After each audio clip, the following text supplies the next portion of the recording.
pagi ya kita dapat kabar Pak Prabowo tidak bisa hadir karena ada tugas kenegaraan kunjungan ke Filipina ya. Walaupun sudah kita siapkan ya, maka Rapimnas tetap berjalan ya karena memang sudah kita agendakan sejak lama. Gitu.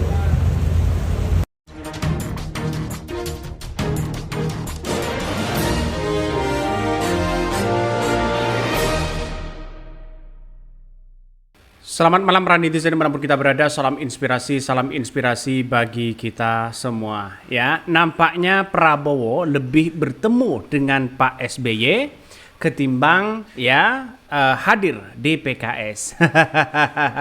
Apakah seperti itu begitu kan? Inilah banyak sekarang ini ya komentar-komentar dari netizen dan bahkan publik sudah mengetahui ada apa ya, kenapa seorang Prabowo tidak hadir ya dengan batal hadir di Rapimnas DPP PKS. Ada apa? Apakah Gibran tidak diundang?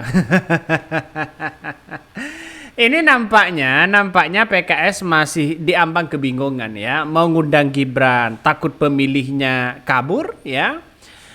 Apalagi ditambah begitu kan ya, ditambah dengan Prabowo tidak hadir di acara Rapimnas ya DPP PKS. Ya malah ya seorang Prabowo bertemu dengan Pak SBY. Nah, kita lihat saja realitasnya bahwa apa yang kemudian pikirkan ya, apa yang kemudian kita pikirkan begitu kan ya.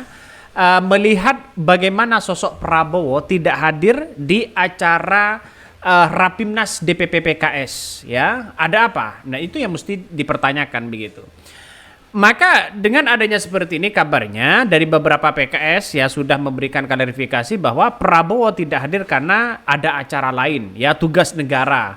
Tapi tiba-tiba ya kok siangnya, ya bukan siangnya begitu kan ya, memang pas acara itu kok ketemu dengan Pak SBY. Nah inilah yang kemudian publik sudah mewanti-wanti ada apa begitu kan. Makanya dengan adanya seperti ini bisa saja dugaan-dugaan itu Pak Prabowo mungkin tidak hadir di PKS, mungkin ada acara ya, atau dugaan-dugaan yang lain ya, atau bisa ya daripada PKS ya mending ke Pak SBY mungkin.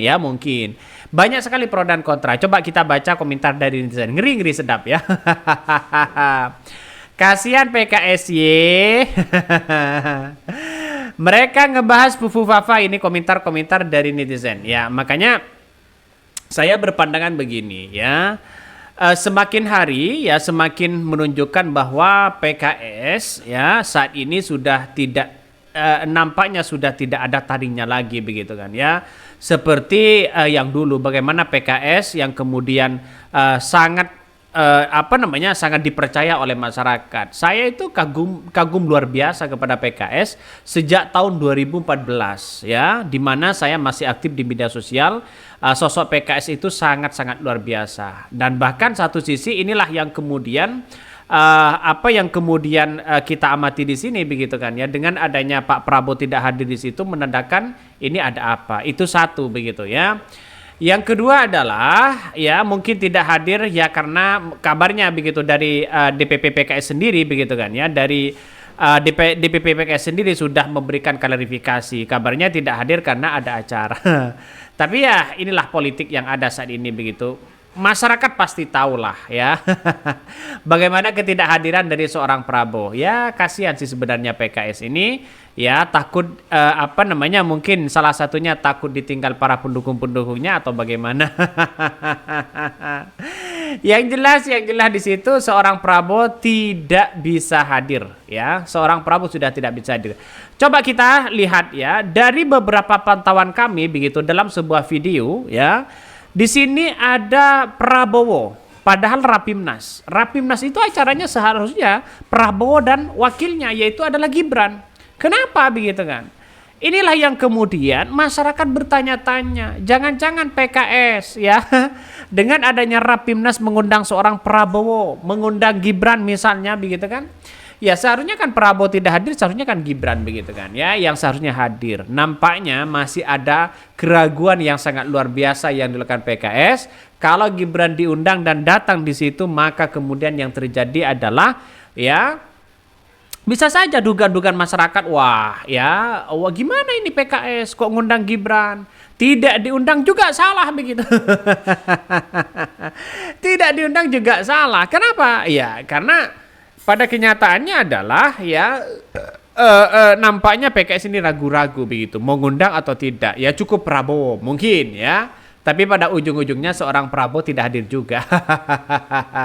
Lebih memilih ketemu dengan Pak SBY. Nah, inilah yang kemudian menjadi cikal bakal dan tantangan ke depan ya kepada PKS. Ditambah lagi PKS ini begitu kan ya. Para pendukung-pendukungnya sudah sebagian besar sudah tidak memilih PKS lagi nantinya begitu kan. Mesti pasti ada yang lain di situ. Ya, wallahu alam. Kita lihat saja realitasnya. Makanya pendukung-pendukung anak Aba ini saya kira tidak akan mendukung Anies Baswedan lagi di situ begitu kan. Pasti ada warna tersendiri. Bagi kami saya pribadi sudah lebih srek ya hari ini pada PDIP ya untuk melihat bagaimana PDIP ke depan. Wallahu alam. Kita lihat saja ya apakah PKS ini masih ditunggu sebenarnya dari pemilih-pemilihnya, apakah PKS ini tetap konsisten berada di koalisi, tetap memperjuangkan hak-hak rakyat atau bagaimana. Kita tunggu saja. Tapi ini seru begitu kan. Tapi ini seru, langkahnya sangat gimana begitu. Coba kita baca ya pertemuan antara Pak SBY dengan Prabowo ya. Dalam pertemuan ini saya kira nampaknya PKS juga agak gimana begitu ini. Prabowo bertemu dengan SBY di Kartanegara bahas tantangan presiden 5 tahun ke depan. Wah, ini penting begitu kan ya. Nampaknya ini lebih penting dari Rapimnas. Presiden ke-6 sekaligus Ketua Majelis Tinggi DPP Partai Demokrat Susilo Bambang Yudhoyono atau SBY menyambangi kediaman Prabowo Subianto di Jalan Kartanegara. Ini ya 19 ya hari ini begitu kan ya pada siang ini ya keduanya bertemu dan berbincang 1 jam. Dalam pertemuan tersebut SBY memberikan masukan kepada Prabowo terkait tugas dan tantangan ke depan sebagai Presiden ke-8 RI. Juru bicara Prabowo Daniel Azhar Simanjuntak menyebutkan keduanya dalam pertemuan itu berdiskusi seperti biasa.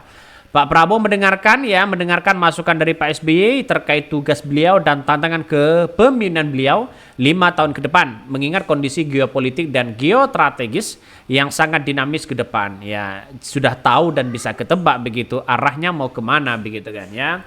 Atau jangan-jangan ya sudah ada indikasi, ya bukan indikasi.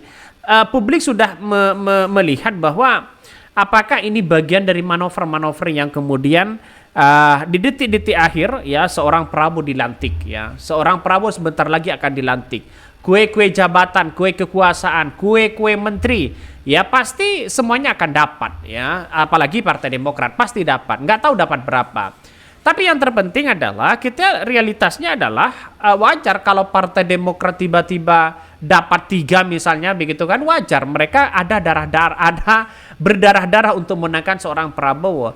Tapi lantas bagaimana kalau PKS, ya kalau PKB, kalau Nasdem mereka lalu kemudian dapat 3, ini kan tidak ikhlas begitu kan ya. Tidak